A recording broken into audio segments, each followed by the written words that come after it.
Hoje a gente vai conversar sobre vigilância sanitária e vamos bater um papo descontraído com a doutora Thalita Baironi, que é especialista em direito do trabalho.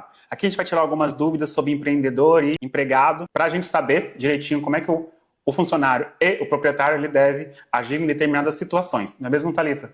É isso mesmo. Muito obrigada pelo convite, Eliel. Estou muito satisfeita em fazer parte dessa entrevista que nós vamos fazer e tirar as dúvidas do empregador com relação às questões da vigilância sanitária. Vou fazer algumas perguntas, aí você responde da melhor forma possível. A gente tem algumas situações, geralmente esses fatos que eu vou comentar com vocês são baseados na minha experiência indo em comércios e conversando com funcionários e com os proprietários. Então a gente tenta fazer aquele link, né? Nem ao céu, nem ao inferno, a gente acha o meio caminho, a gente tenta seguir. Tem casos em que eu chego na área de manipulação de alimentos que é proibido a gente usar alguns tipos de adornos. Então, no momento da contratação, o funcionário quer aquele emprego, ele quer trabalhar, e aí, não sei se é muito bem falha do contratante, que não avisa, ou se é muito, vou fazer de tudo para entrar nessa vaga.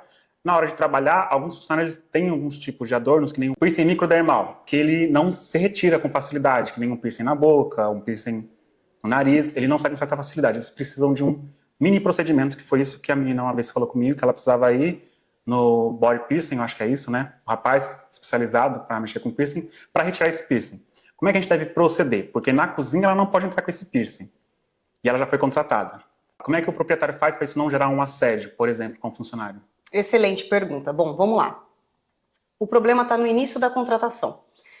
Quando você vai contratar um trabalhador, tem que ser passado para ele quais são as atividades que ele vai exercer. E dentro delas ele tem que saber exatamente o que pode e o que não pode. Então, no início da contratação, quando você verifica que a pessoa tem piercings e realmente não pode, porque a legislação impõe que é proibido o uso deles para a manipulação do alimento, o correto seria o empregador, no ato da contratação, perguntar para o trabalhador se ele está disposto a retirar esses piercings para começar o trabalho. E se ele disser que sim, é legal até que ele já assine um regimento interno dizendo que concorda e entende as normas da vigilância sanitária. Então, dentro desse regimento interno, vai estar dispondo lá no caso as questões de EPI, uniforme, higiene pessoal, inclusive se usa piercing, não usa piercing, se precisa estar com o cabelo preso, cabelo solto, como que funciona a questão das unhas. Então toda essa questão de higiene pessoal, de apresentação pessoal, tem que ser apresentada antes da contratação. Então a entrevista ela vai muito mais além do que só ver se ele está com disponibilidade de horário para aquela determinada vaga. Tá, entendido. Então vamos aqui num caso que aconteceu comigo lá em São Paulo. Eu estava atendendo uma empresa e era uma fábrica que ela produzia salgados. E uma das colaboradoras, ela começou a não querer retirar o piercing. Só que ela fez um ano, todo dia retirava os piercings, e aí um determinado dia ela resolveu que ela ia parar de retirar esses piercings. E aí a proprietária, ela chamou a atenção dessa funcionária umas 2 ou 3 vezes, ela falou que ela não ia retirar, e houve o desligamento. Isso poderia dar algum problema para a contratante, por exemplo, por ter mandado ela embora pelo uso do piercing? Não, de forma alguma. Aí a gente está diante de um conflito entre o direito individual da trabalhadora, de ter aquela representação pessoal dela, a identidade dela, e o conflito entre o direito coletivo. Então nós temos uma norma de segurança e de saúde que descreve que você não pode ter esses adornos, certo? De um lado. E do outro tem a vontade do trabalhador, mas ele aceitou aquela vaga com aquelas imposições, sabendo daqueles regramentos. Então, à medida que ela decide por vontade própria, que ela não quer mais obedecer, o ideal é que o empregador chame esse trabalhador para uma conversa sempre pessoal, nunca na frente, expondo esse trabalhador na frente de outros colegas de trabalho, e que seja primeiro feita uma conversa, porque assim, o objetivo da sanção trabalhista não é prejudicar o trabalhador, e sim discipliná-lo. Então, uma conversa, né, olha, que não pode, você sabe que tem regra, se a vigilância sanitária vier, nós vamos ser multados, enfim. E o que a gente pode fazer para estar melhorando a situação? Você consegue parar de usar? Então ela vai falar, não, eu não vou decidir que eu quero continuar com os meus piercings, e se ela for incisiva nessa decisão, então deixar avisado, ó, então amanhã, a partir de amanhã, se você chegar com os piercings, a gente vai aplicar uma advertência por escrito. Aí se ela reiterar nessa falta, você vai dar advertência. E sempre, sempre descrever o ato na advertência. Eu vejo assim, uma falha gigantesca dos empregadores é colocar lá que não seguiu as regras e pedir para o trabalhador assinar. Só que ali, quando chega num eventual processo trabalhista, não fica claro para o juiz por que aquela pessoa está sendo penalizada. Então é legal sempre você explicar mesmo, num breve relato dos fatos, o que está acontecendo. Então, a trabalhadora já está há mais de um ano ciente das obrigações, de que não pode usar adornos, e agora disse que não vai mais tirar. Diante dessa, né, insubordinação, está se aplicando uma advertência. Então, aí ela vai assinar, se ela não quiser assinar, pode colocar 2 testemunhas. É excelente que se junte provas. Então, se de repente lá dentro do ambiente de trabalho existe câmera, faz a gravação de que ela está usando os adornos no ambiente de trabalho. Numa segunda vez você pode aplicar suspensão e depois já pode aplicar justa causa, porque é a trabalhadora que decidiu não seguir as regras. Lembrando que essas regras elas têm que ser bem explicadas, por isso a importância do regimento interno, de um código de conduta, de treinamentos no ambiente de trabalho, para que fique claro a importância dela observar essas normas. Ótimo, ficou bem claro. Então, deixa eu tirar uma dúvida que agora surgiu no meio da conversa. A questão da foto. O funcionário chegou com a barba feita. Aí ele não vai nem entrar na área de trabalho, então ele não vai ser pego pelas câmeras. O proprietário, né, o gerente, ele pode tirar foto. Na verdade, ele não precisa nem tirar uma foto diretamente do empregado, ele pode tirar uma foto de um todo do ambiente de trabalho. Geralmente eles trabalham mais que um, né? Um trabalhador. Então pode tirar uma foto da produção, onde ele vai mostrar exatamente que ele está capaz. Você não precisa expor ele na frente dos demais e chegar com a câmera bem no rosto dele. Não tem essa necessidade, ele precisa ser mais discreto. Então ele vai fazer prova a favor dele? Sim. Mas de uma forma discreta. Então, filma os trabalhadores, tira uma fotografia dos trabalhadores, sem evidenciar o foco naquela única pessoa. Tá, ótimo. É que são algumas dúvidas que vão surgindo, né, durante o trabalho, durante a atuação, que a gente fica com dúvida, a gente precisa de um advogado trabalhista, deixo isso bem claro para os meus clientes. Você tem que consultar um advogado. Um advogado não é contador. Tem que consultar um advogado trabalhista para tirar essa dúvida, porque eu oriento, olha, essa parte tem que ser com advogado. Aí, preferencialmente, trabalhista. Exatamente. E assim, preferencialmente de uma forma preventiva. Porque para as empresas, o advogado ele só é visto quando chega a notificação de um processo trabalhista. Então, aí que ele corre atrás de um profissional da área do direito, um advogado, para poder fazer a defesa. Mas ele não precisa chegar nesse ponto. Ele pode fazer o trabalho preventivo antes. Então, existem treinamentos de advogados que trabalham no setor preventivo justamente para fazer essa orientação. Como aplicar advertência, como aplicar justa causa, como aplicar uma suspensão, como evitar assédio moral e sexual no ambiente de trabalho. Então, esses treinamentos são dados justamente para que o empregador ele possa estar agindo dentro da lei para com os trabalhadores. Isso, acho que ficou bem claro, né? Deu para entender. Se ficou mais alguma dúvida, só contratar a doutora, que aí as dúvidas vão ser sanadas por completo. Então, uma outra dúvida. EPI. A gente está lá com um funcionário que tem usado determinados EPIs. E uma coisa que eu escuto muitas reclamações, o calçado aperta, o calçado machuca. Mas algumas vezes, né, muitas dessas vezes, é porque o EPI ele tem que ser daquela forma para proporcionar a devida proteção. O que a gente faz nesses casos? Porque às vezes eu chego no estabelecimento, comprou o seu EPI, deu o seu EPI para o funcionário assinou a fichinha que recebeu o EPI e ele está de chinelo. Misericórdia. Aí eu falo, coloca o sapato, meu pé está machucado. Machucou o pé, aperta, eu não sei o quê. E aí, como é que a gente faz, né? Como é que o proprietário, como é que o dono ele tem que agir nessas formas? Bom, vamos lá. A responsabilidade do empregador geralmente é objetiva. Então, se ele admite que o trabalhador trabalhe de chinelo e esse trabalhador se acidentar, a responsabilidade vai ser dele. Então, não é permitido. Não é permitido. O EPI é o equipamento de proteção individual. Ou seja, cada um tem que ter o seu, tem que ser individual e tem que ser para proteger. Então, tá apertado o sapato, o empregador vai ter que fornecer um com um número maior. Entendeu? E o sapato machuca. Machuca por quê? O que está acontecendo ali? Será que o trabalhador está com esporão de calcânio? Será que ele tem uma joanete? Precisa ser analisado qual é a situação do porquê o calçado machuca um e não machuca outros. Entendeu? Então, às vezes, aumentar o número do calçado já é o suficiente. Aumentar o número do calçado.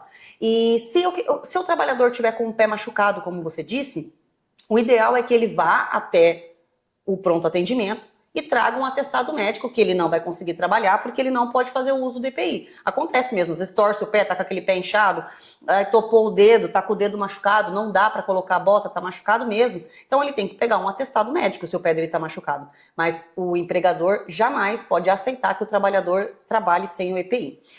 Outro ponto também que deve ser observado é que até para a entrega de EPI é importante ter treinamento. E os treinamentos que são dados devem ser por escrito também e assinado. Então eu dei um treinamento de como usar a EPI, de qual a importância e qual o benefício que tem para aquele trabalhador. Não deixar isso só no verbal. Reduzir esse treinamento a termo e fazer o trabalhador assinar, para que a empresa fique munida também de documentação para que em eventual ação trabalhista em decorrência de acidente de trabalho, a empresa possa comprovar a culpa exclusiva da vítima.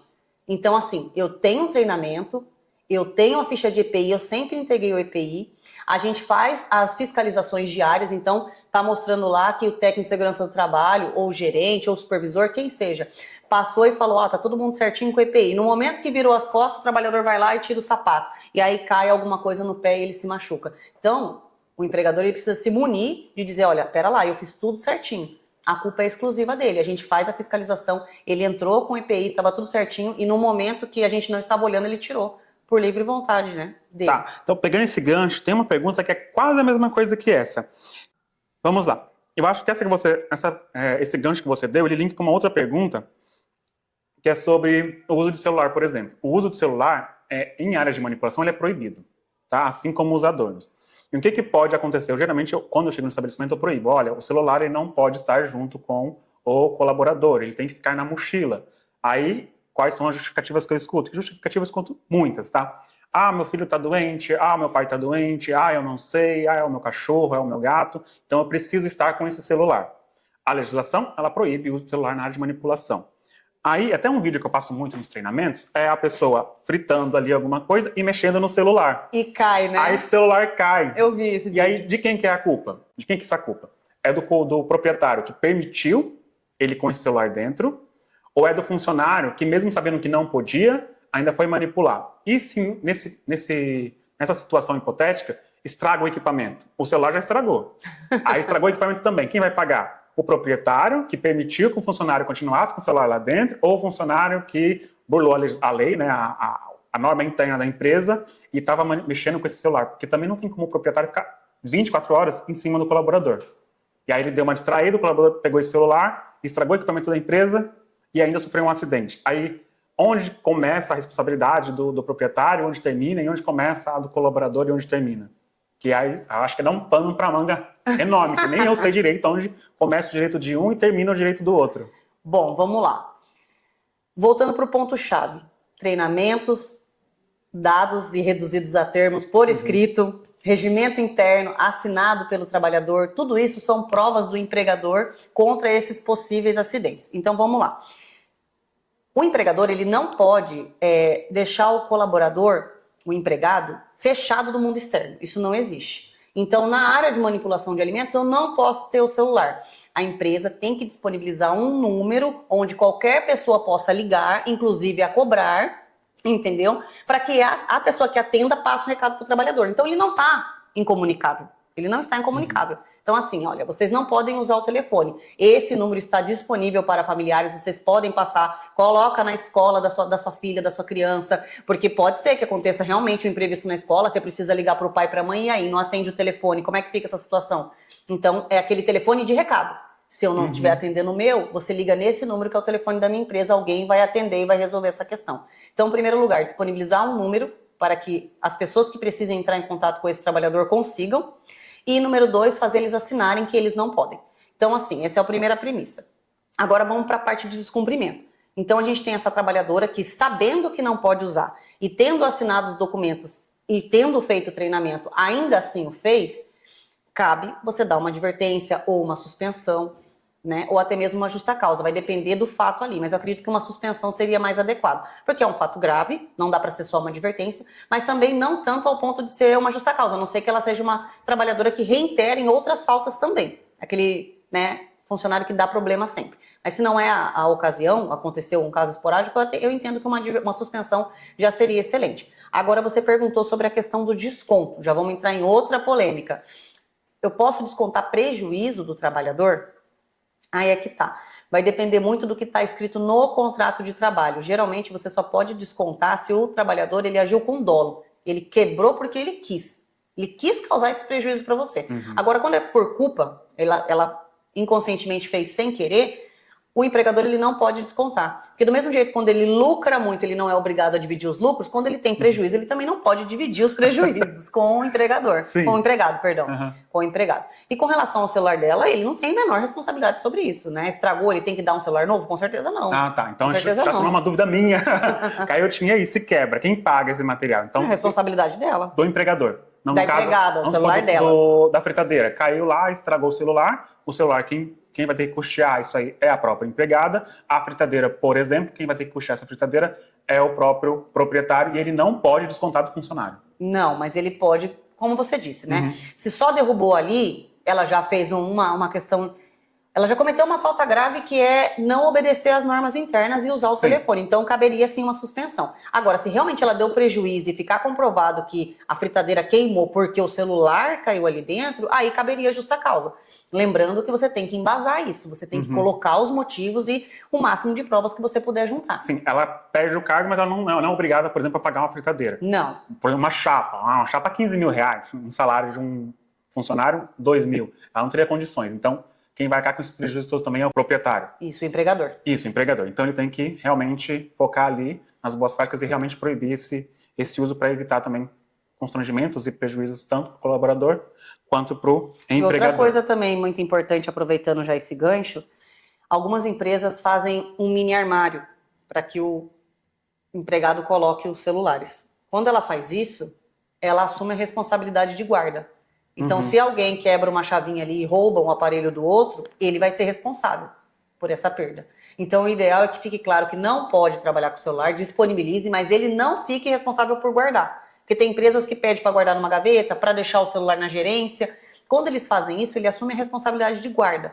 Então, se houver um furto dentro da empresa e um funcionário ser lesado em perder isso e ele teve que deixar o telefone ali naquele lugar porque foi o patrão que pediu, ele assumiu a responsabilidade de guarda e ele vai ter que pagar esse telefone que porventura venha a ser furtado. Então, o ideal é avisar que não pode usar e cada um guarda o seu telefone no lugar que quiser, entendeu? Vai colocar na mochila ou você vai colocar no bolso, mas não vai mexer. Isso, entendi. Entendeu? Então, aí já me surgiu uma dúvida, porque qual é a minha recomendação quando eu chego? Você tem que disponibilizar um armário para o colaborador. Mas aí, se ele fizer isso, ele vai ser responsável. Ele vai ser responsável? Pela guarda. Isso, porque pela guarda. o funcionário geralmente vai trabalhar de ônibus ou vai trocar de roupa, ele tem que levar uma mochila. Ele leva uma mochila, ele leva um chinelo, ele leva um sapato, ele leva alguma coisa. Até mesmo quando ele vai sair para outro lugar após o trabalho, aí ele tem aquela disponibilidade de armário. Inclusive, a vigilância sanitária, ela recomenda que tenha um espaço para guarda. Sim, no vestiário.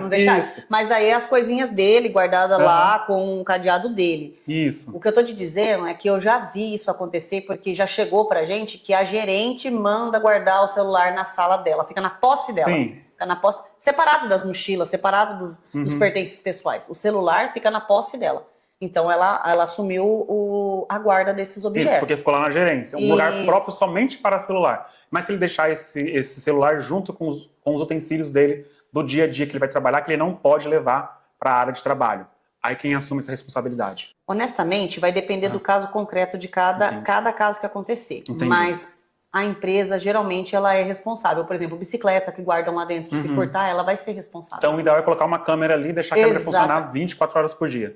Nos armários, não no vestiário. Isso, nos armários, sim, nos vestiários só para ver quem tá pegando alguma coisa do outro. Só nos armários. Isso. Então vamos voltar para as perguntas. Então, sobre essa é boa.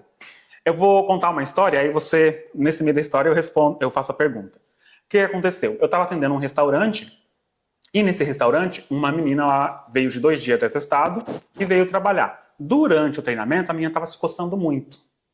Mas se coçando muito mesmo. A parte da perna dela estava até saindo sangue. Aí chegou a proprietária, não conversou comigo, eu estava aplicando treinamento, ela chamou essa funcionária de canto e conversou com essa funcionária. Essa funcionária ela voltou para o treinamento, meio já irritada também, não sei qual foi o teor da conversa. Terminei o treinamento, dispensei os participantes e ela veio comunicar para mim que essa funcionária estava com escabiose. E ela tinha passado no médico, o médico deu 2 dias de atestado para ela e a proprietária, por conta, mandou ela ficar 4. Ela voltou depois de 4 dias, mas mesmo assim ela estava com sintomas. E a proprietária falou que era para ela voltar para casa. Ela não quis, porque ela disse que precisava do trabalho. Como é que a gente faz nesse caso? Porque se ela volta para o ambiente de trabalho com escabiose, ela passa para todos os outros colaboradores. No fim do processo, eu soube que essa funcionária ela foi desligada. Mas justamente porque ela não queria procurar o tratamento. E também tem os casos que a gente faz os ASOS, né? Teve casos que a gente manda lá fazer os exames médicos e faz um micológico de unha. Nesse caso micológico, chegou um encaminhamento para essa colaboradora ir até um posto de saúde e providenciar o tratamento. Ela não foi no posto de saúde, ela não providenciou o tratamento. E aí, como é que o proprietário faz? Como é que o empregador faz? Porque não tem convênio, né? Em muitos casos ainda não possuem convênio. Como é que a gente age? nessas situações? Porque se a pessoa está com escabiose, ela pode passar para os colaboradores, para os outros funcionários, colegas de trabalho, e com doença na mão, ela vai manipular. Manipula salada, manipula alimento. Como proceder nessas situações? Olha, eu vou falar a verdade pra você. Eu fico triste de um lado e revoltada do outro. Você imagina essa trabalhadora, né? Ir até o UPA, ficar o dia inteiro lá e o médico abençoado vendo que ela tá com escabiose, que não vai sarar em 2 dias, dá um atestado de apenas 2 dias. Então eu já fico revoltada nessa parte. Uhum. Muito bem. Aí ela chegou lá, graças a Deus, essa patroa, pelo visto, entendeu que era uma questão de saúde mais grave e ela, por conta própria, deu mais 4 dias para essa trabalhadora ficar em casa e ver se sarava. E aí não sarou, obviamente. Se você jogar no Google, não precisa nem ser médico, você vai ver que a escabiose pelo menos uns 15 dias. Pelo menos uns 15 dias. Para poder, né, parar de transmitir.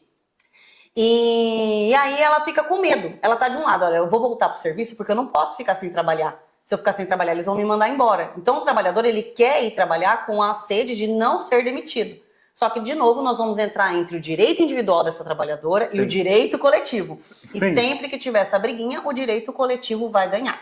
Então, qual que era o ideal, o mais sadio? Era ela ter voltado no médico, ter voltado lá no UPA, feito os exames necessários, usado as pomadas que precisa ser usado e ter pego mais atestado. Ela precisava de mais dias de afastamento. Esse é o primeiro ponto. E ela não deveria ser mandada embora por ter contraído a doença. Se ela foi mandada embora, eu quero acreditar que foi porque ela negou o tratamento. Então, aí ela descumpriu uma regra. Ela não tem como negar o tratamento, né? Ela precisa do atestado médico para poder ficar em casa e ela precisa seguir a recomendação e orientação médica. Então, assim, foi pedido para ela fazer o que você disse? A segunda parte, perdão? Foi feito o ASO de saúde? Não, na segunda parte foi que a gente, para a área de manipulação de alimentos, a gente precisa fazer alguns exames além do... Mas foi com ela também? Não, foi um outro funcionário, foi em outro caso, em outro restaurante. Tá. A gente entrou lá, a gente precisava tirar o alvará da vigilância sanitária, então a gente pede os ASOs. Então eu falo, olha, para fazer o ASO também necessita de exame micológico, que a gente faz a micose da unha. Ela foi até a empresa contratada, fez os exames e deu que ela estava com fungo, né? Nas unhas. Ela não era micose. Tá. Ela já era contratada. Chegou lá, ela apresentou esse atestado? Foi um encaminhamento. Foi encaminhado foi dado para essa colaboradora. Foi dado um encaminhamento para ela procurar um postinho de saúde para ela fazer esse tratamento. Só que ela não foi nesse postinho de saúde para procurar o tratamento. Não, ela não tem essa opção.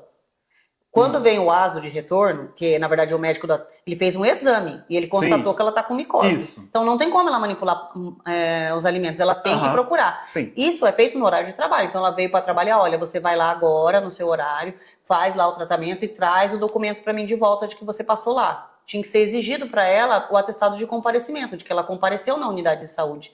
Agora eu vou fazer uma pergunta que eu acho que você já respondeu, mas a gente só vai repetir ela para ficar mais claro, mais entendido. O uso do EPI. A gente compra o EPI de novo, a gente comprou o EPI, o funcionário foi treinado, assinou a fichinha do EPI, só que quando a gente está lá, ele vai lá e usa. A gente virou as costas, ele para de usar. E aí acontece um acidente. Como a gente deve proceder com isso? Porque o EPI foi dado, ele é obrigatório ser usado, o funcionário sabe disso, o proprietário ou a pessoa responsável, o gerente está lá em cima cobrando esse EPI, mas quando ele vira as costas, o funcionário para de usar e ocorre algum acidente, que o uso do EPI evitaria, por exemplo, ou que minimizaria o dano. Como é que a gente deve proceder? Bom, vamos lá. Acabou de acontecer esse acidente. E ele tirou a bota, né? Que foi o exemplo que você tinha me dado. Isso. Vamos supor que ele tirou a bota. Caiu óleo quente. Caiu óleo quente. Deus me livre. O procedimento é abrir a CAT, em primeiro lugar, que é a comunicação de acidente de trabalho. Ela deve ser aberta até 24 horas. Pode ser aberta depois, mas depois gera multa para o empregador. Então ele tem que abrir rápido. Tem que pegar o atestado, levar esse trabalhador na hora para o hospital. Né? Então ele vai passar lá pelo médico e vai pegar o atestado. E vai ficar em casa. Nesse momento que ele teve essa falta grave, que foi uma falta grave, tirar o EPI e ainda por cima se acidentou, é importante que vocês relatem que ele estava de EPI, que ele esperou o momento para tirar, não pediu autorização, que ele fez contra as ordens da empresa e dá advertência nele. E dá advertência sim. Isso. Lembrando que se ele se acidenta e esse acidente gera uma incapacidade para ele pode ter direito à estabilidade provisória. Então ele pode, dependendo da situação, ter 12 meses de estabilidade dentro do emprego. Ele não pode ser demitido sem justa causa. Ele não pode ser demitido. Mesma culpa sendo do funcionário. Vai ter que ser avaliado demais esse caso. Sim. Vai ter que ser Vamos lá, avaliado vamos no demais. caso que a culpa é do funcionário. Ele retirou o EPI. Ele recebeu o treinamento, isso. ele assinou o regimento interno, ele agiu literalmente na má-fé. Vamos usar o português claro, ele usou na má-fé. Então o gerente passou lá pela manhã, estava todo mundo certinho, todo mundo foi verificado, passou aquela fiscalização, porque a empresa precisa fiscalizar. Não pode fazer vista grossa. Sim. Não pode fazer vista grossa. Ele não pode. O superior hierárquico não pode ter visto que ele está sem EPI, deixado rolar e aí no final do dia aconteceu. Não tem essa opção de ter vista grossa. Então ele fiscalizou e ele estava tudo bem. Virou as costas, literalmente virou as costas. E o trabalhador tirou o EPI, a culpa é exclusiva dele. A culpa é exclusiva dele. Então, assim, é óbvio que ele não vai ser dispensado, né? Ele não vai ser dispensado, mas ele precisa sim levar uma advertência ou uma suspensão pelo ocorrido. E o procedimento é abrir a CAT. Tem que abrir a CAT. Ótimo. Aí você já me respondeu 2 perguntas, que era de quem era a culpa, se ele parasse de usar, então a gente já tira aqui.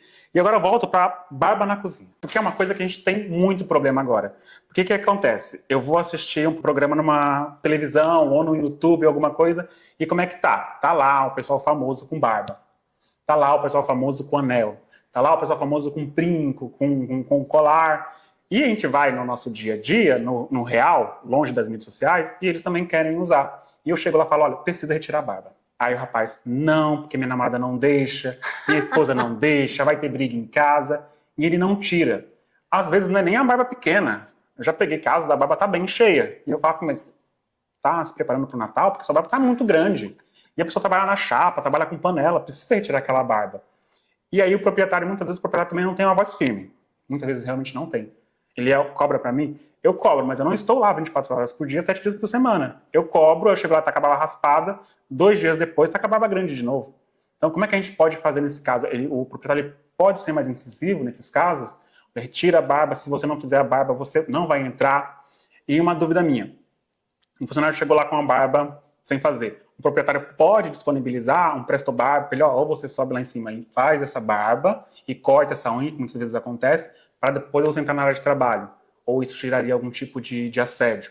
Deixar esse tipo de coisa? Na verdade, nunca é o que você fala, sim como você fala. Então, vamos lá, você falou, minha mulher não deixa. Não existe essa opção no ambiente de trabalho.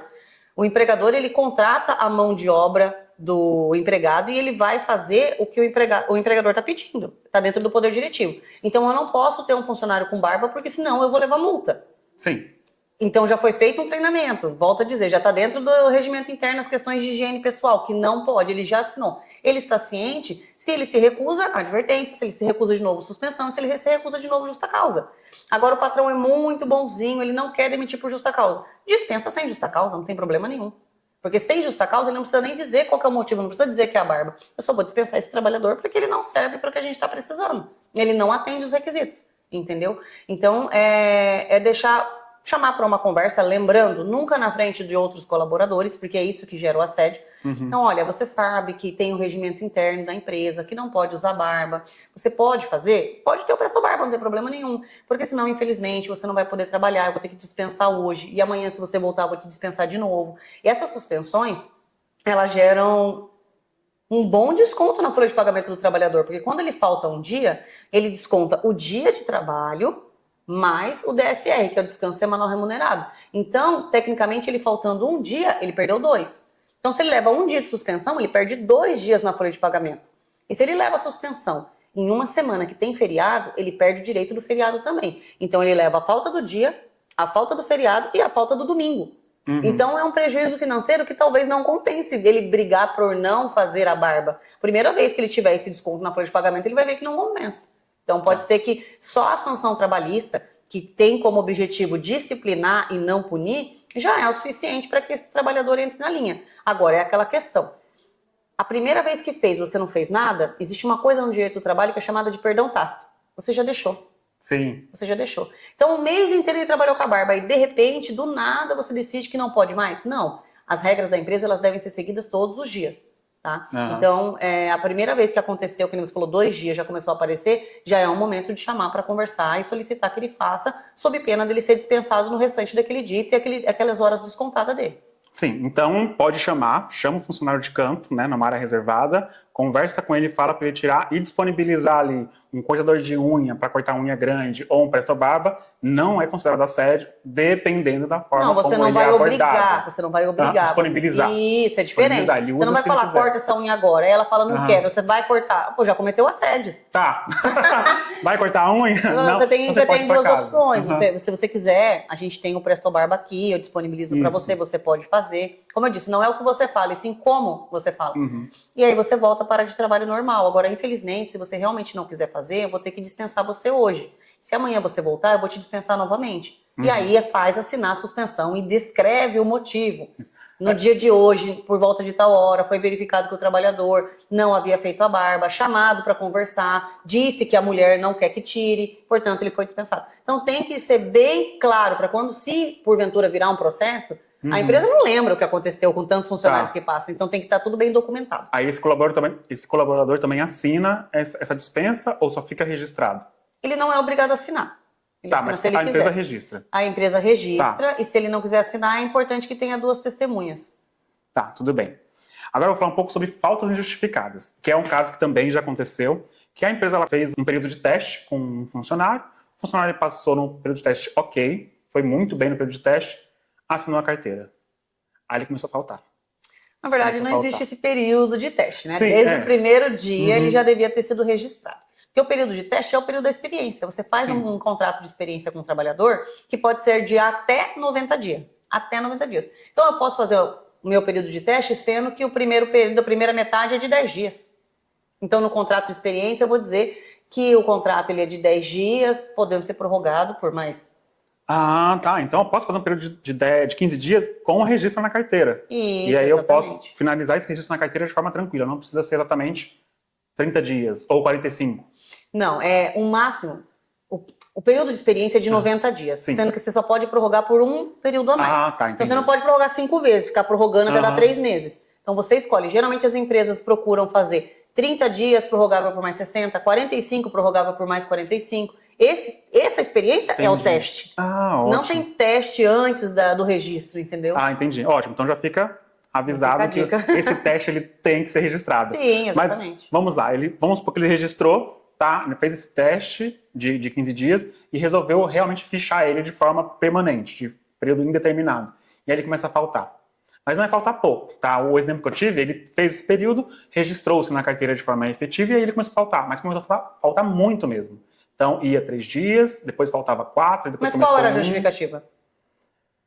Aí eu já não entrei nesse mérito de qual era a justificativa, mas isso aqui começou a faltar muito. Ia não levar atestado médico. Então, justamente acho que tem aquele período que você pode faltar até tantos dias que não vai dar abandono. Então ele comparecia lá de vez em quando, e aí fazia um trabalho mal feito, só que ele continuava lá, até o momento dele ser desligado. Porque acho que ele, não sei o que aconteceu, ele realmente queria ser desligado, só que ele começou a dar mancadas. Acontece isso, né? Começa a dar mancadas para a empresa mandar embora. Uma ignorância das duas partes, com perdão da palavra. Porque abandono de emprego é só um dos motivos da justa causa. Então, a gente tem um artigo na CLT que descreve em cada linha os motivos que um empregador pode dispensar um trabalhador por justa causa. Um dos motivos é o abandono de emprego, que exige-se que ele tenha faltado 30 dias, sem justificativa. Só que um outro motivo é a desídia. E o que é a desídia? É o desleixo, a má vontade. Entendeu? A falta de coragem.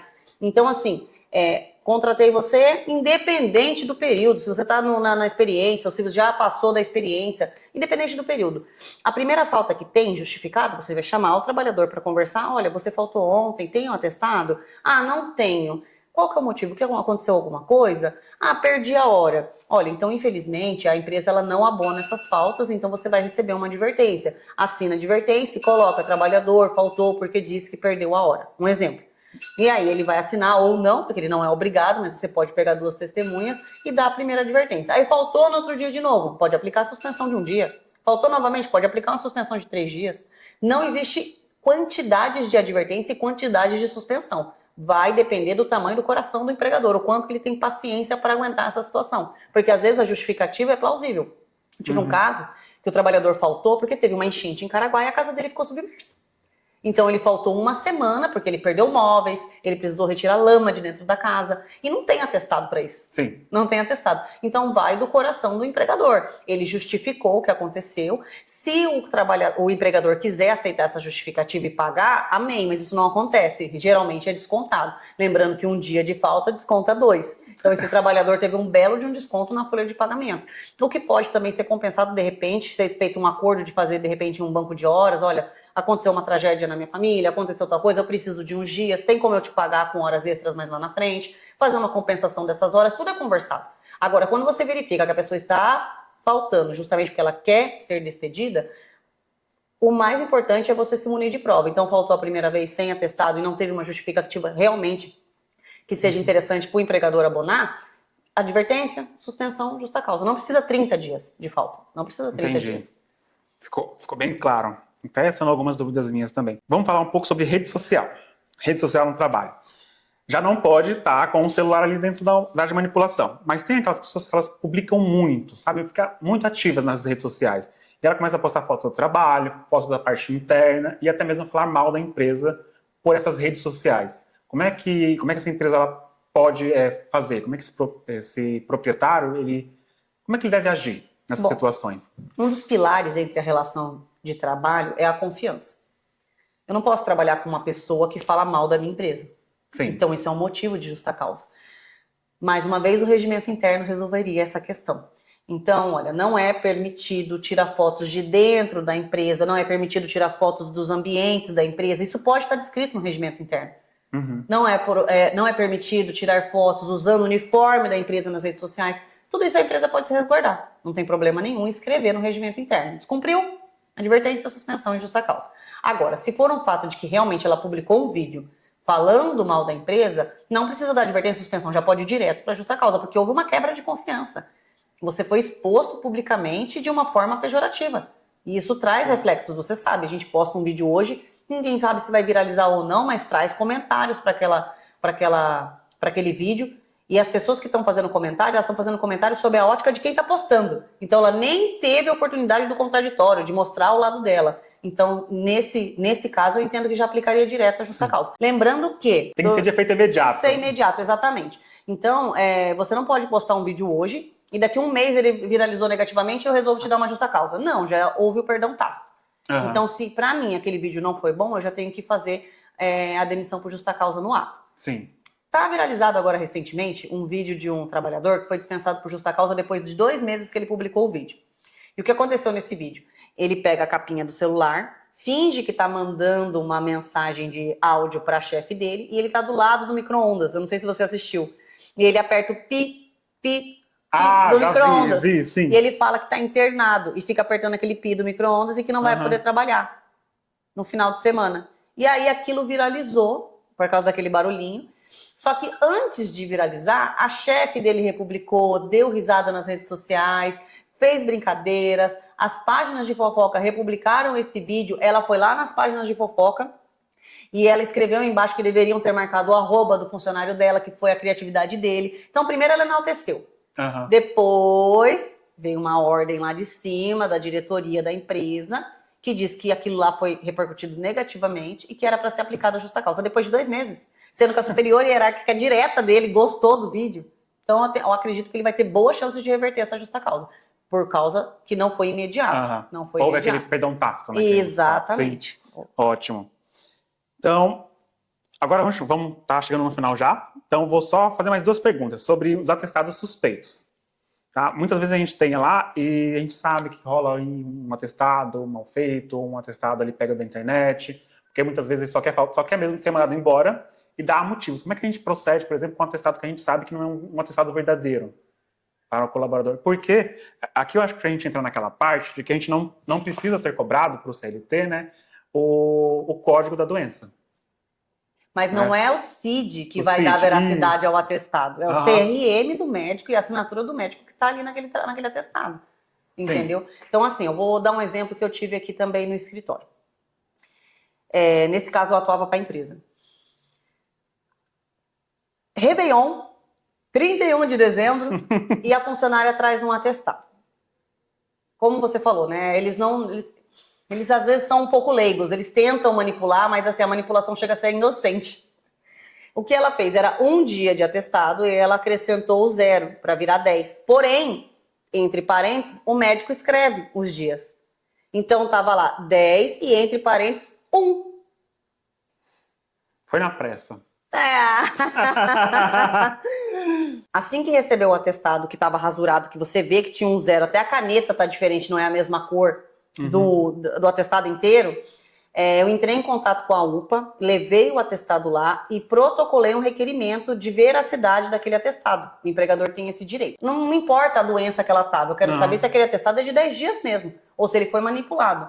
Porque o 0 tá com uma cor diferente, então você vê que não era 10, era 1 mesmo. Protocolei, o prazo que eles me deram era de 7 dias. Então eu não posso dar uma justa causa numa pessoa injusta. Eu não sei se aquele atestado é falso, se foi um erro médico ou não. Aguardei o prazo de 7 dias, voltei para pegar o requerimento e recebi uma carta do médico que assinou aquele atestado, dizendo que o atestado foi adulterado. Com aquela prova, eu cheguei até a empresa e dispensei por justa causa trabalhadora, explicando o motivo para ela. Olha, você entregou um atestado, a cor estava diferente, houve uma suspeita de fraude. Então, nós levamos o atestado até a UPA da cidade, protocolamos um requerimento para que o médico avaliasse esse atestado. Ele avaliou e disse que houve uma fraude. A gente mostrou o documento para ela, imprimiu uma cópia e a dispensou por justa causa. Ela não conseguiu reverter na Justiça do Trabalho. Ela não conseguiu. Então, não é a questão... O CID, Código Internacional de Doença, ele indica qual que é o problema do trabalhador, mas o trabalhador ele tem direito à privacidade. Sim. Não precisa ter o CID. Não precisa, não. Na verdade, assim, é ele que escolhe. É o trabalhador que escolhe se ele quer colocar o CID ou não, porque é a privacidade da doença dele. E não é obrigado a comunicar para o empregador qual que é o problema que ele tem, até porque ele tem um atestado médico que tem fé pública sobre aquela questão. Então, qual que é o procedimento? Se você pega um atestado e você acha que não é, entrar em contato com a empresa. Se é, de repente, o Santos Dumont, para verificar se é o do UPA, se é de internet, verificar com a empresa como que é feito os procedimentos lá, se aquele médico ele realmente existe. Então, tem meios de você verificar a veracidade do atestado, sem ter que saber do CID. Então, primeiro verifica e depois toma as ações cabíveis. Né? Nada de tomar ação cabível e depois ver se era ou não. Exatamente. Senão pode gerar problema. Então, vamos para a última pergunta. E essa aqui eu acho interessante também, junto com as outras. Sobre hora extra. A gente contrata um funcionário e, às vezes, a gente conversa, né? A gente vai ter hora extra. E funcionários, na hora da contratação, é uma maravilha, né? Aí, depois, no dia a dia, a gente vê que esse relacionamento ele não é tão saudável como a gente acha que ele deveria ser. Como a gente trabalha numa cidade litorânea, que essa cidade ela demanda mais tempo nos feriados, finais de anos e em festivais que tem diversos.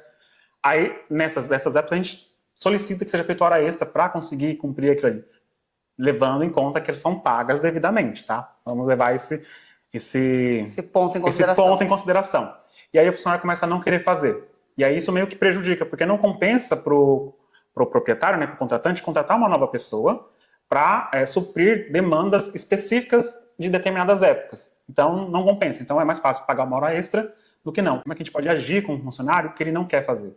Dali, ele bateu o dedo às 8 da manhã e bateu os dedos às 5 e 1, ele não está mais lá. Como é que a gente procede nesses casos? Bom, vamos lá. Quando o empregador solicita para que o empregado faça hora extra, ele tem que fazer, tá? Até 2 horas extras.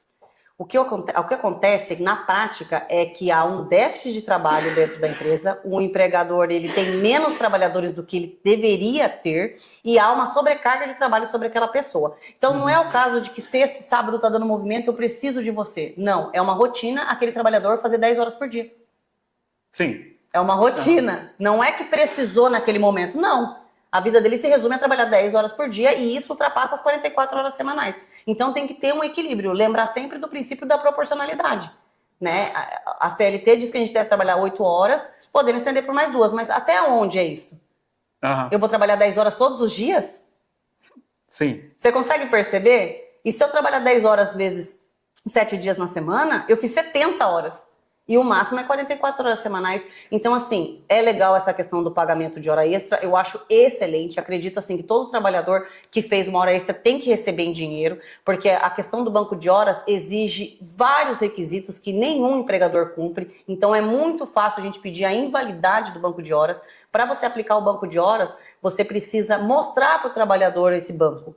Ele tem que ter direito de saber qual que é o saldo positivo dele, quantas horas que ele tem. E você, uma hora, vai ter que conceder aquelas horas para esse trabalhador. Não só você pede e nunca tem tempo de Via conceder. de mão dupla. Exatamente. Então, sempre primar pela proporcionalidade da questão. Então, você pede para a pessoa fazer uma hora extra. Ela não pode fazer hoje, você pode dar uma advertência sim. Agora, isso não pode ser a regra.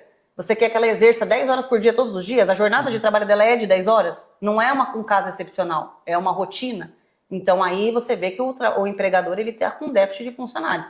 Eu preciso de 5 garçons, mas eu vou colocar só 3 e eles têm que dar conta. Então, há um aumento, exatamente, há um aumento de clientes, ele está faturando mais e ele quer economizar as custas do esforço alheio. O que vai acontecer? Esse trabalhador, inclusive, ele pode ter direito à rescisão indireta por esforço excessivo além das suas forças.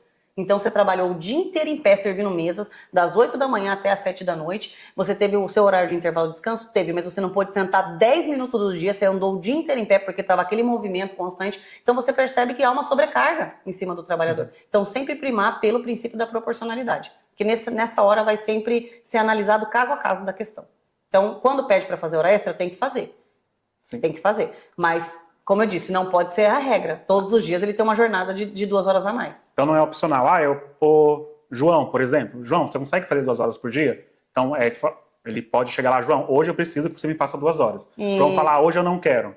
Isso, e tem que ter, geralmente é um motivo, né? Olha, tem um funcionário que está de atestado hoje, está com déficit a menos, eu preciso de você. Agora, se o empregador está precisando que todos os dias faça, então, na verdade, ele não está precisando, ele está precisando de um funcionário a mais. Deixa eu fazer uma perguntinha, que essa não está no script. Dobra, que eu já ouvi esse termo em um lugar que eu fui. Tenho 2 funcionários de noite e tenho 4 de manhã. Aí me falta o pessoal da manhã. Aí os 2 da noite são chamados para fazer de manhã, eles fazem a dobra. Aí eles trabalham das 8 da manhã às 10 da noite. Isso não pode acontecer. De forma nenhuma. Não é isso, é que assim, voltando a dizer, ele só pode fazer 2 horas extras a mais, né, no dia, para você respeitar, né, o mínimo. Mas existe situações que já foi presenciado que o trabalhador trabalhou até 12 horas. Mais que 12 é considerado um dano existencial. Você está privando a vida daquela pessoa de ter a convivência familiar, de ter a vida dela, de ter o descanso dela, de ter o desligamento mental da empresa. Porque mais da metade do dia dela, um dia tem 24 horas, ela está prestando serviço para você. Então, mesmo que você pague hora extra, você pode incorrer num dano existencial, né? Que, no caso, quando você entra com o processo pedindo isso, ele é quantificado em dinheiro. Então, é como se fosse um dano moral, o dano existencial. É bem delicado. Eu pensando no todo, né? Existe o artigo, se eu não me engano, 473 da CLT, que fala sobre o intervalo interjornada. É um intervalo obrigatório de uma jornada e outra. Então, todo trabalhador tem o direito de 11 horas de descanso. Então, se esse trabalhador é da noite, ele sai que horas? O caso foi eles entraram às 8 e só iam sair às 10, 11 horas da noite. 8 da manhã, 10, 11 horas da noite. 9, 10, 11, meio-dia, 1, Foi 2, 3, 4, 5, 6, 7, 8, 9, 10, 11. 15 horas de trabalho. É impossível. É impossível. Sim, é humanamente impossível. É humanamente impossível que ele peça isso. Até ele deveria se constranger de fazer um pedido desse, de mais de 12 horas. A gente sabe o que acontece. Eu entendi que o funcionário faltou. Eu entendi. Isso, houve aquela ele falta. Precisa ter stand-bys. Ele precisa ter outras pessoas para chamar. Freelance, que a gente chama. O freelance, ele é um profissional que você pede com 24 horas de antecedência, ele dá o aceite, e ele vai trabalhar e ele já recebe no contrato intermitente, que a gente chama. Não sei se você já ouviu falar. Não. Contrato intermitente é assim. Eu contrato você faz o processo seletivo e eu preciso de um folguista. Porque a gente vai enfrentar uma temporada e pode ser que algum funcionário pegue 4 dias de atestado. Como é que eu vou ficar? Então eu preciso ter uma pessoa ali de stand-by. Eu registro você, porém eu só vou pagar os dias trabalhados. Conheço esse tipo de contrato. Então aí eu vou fazer uma solicitação para você. Olha, eu preciso de você na semana que vem, na quinta, na sexta, no sábado e no domingo. Você consegue vir? A pessoa deu aceite, esses 4 dias que ela trabalhou, ela vai ganhar já com todas as verbas dela de férias, acrescidas de 1/3, 13º. Então vai ser proporcional àquele diazinho. Então aquele dia que ele trabalhar, ele já recebe as férias proporcional, o aviso prévio, já recebe tudo proporcional ali. Entendeu? E é uma segurança para o empregador, porque ele tem aquele contrato que ele pode pagar muito menos que o salário mínimo, se você for parar para pensar, porque ele não usou todos os dias. Ele chamou e pagou aquela única diária para a pessoa. Um caso específico, exatamente. Agora, pedir para a pessoa fazer 15 horas. Agora, tem o diferente também. Tem quem trabalha à noite e aí chega de manhã, alguém faltou. Então, a pessoa que entra de tarde, entra das 2 às 10. E aí pede para ele entrar às 8 da manhã no serviço, ou às 7 da manhã no serviço. Entre uma jornada e outra, ele tem que ter o direito de descansar 11 horas. Então, se ele saiu às 10, se ele saiu às 11, que nem você falou, ele só poderia entrar às 10 do outro dia. Se ele entrar às 8, essas horas que foi, entre aspas, interrompidas do descanso, tem que ser paga como hora extra. Tem que ser paga com adicional de 50%. Ficou bem claro. Ótimo. A nossa conversa foi maravilhosa, deu para tirar bastante dúvidas. É muito assunto, Deu né? para tirar bastante dúvidas, mas não tirou todas. Então, qualquer dúvidas trabalhistas que vocês tenham a respeito disso, tanto do proprietário quanto do colaborador, o trabalho ele serve para ambas as partes, eu vou deixar os contatos da doutora Thalita nas redes sociais, todos os vídeos que tiverem postados eles vão estar lá, vocês entrem com a doutora Thalita e conversem com ela. Me sigam Muito no Instagram, obrigado. que eu dou muitas dicas sobre o direito do trabalho, viu? E eu que agradeço, viu, Eliel? Pode seguir, que dá muita. Até eu pego umas dicas, eu já levo para os clientes, falo, olha, tem que falar com um advogado de direito do trabalho.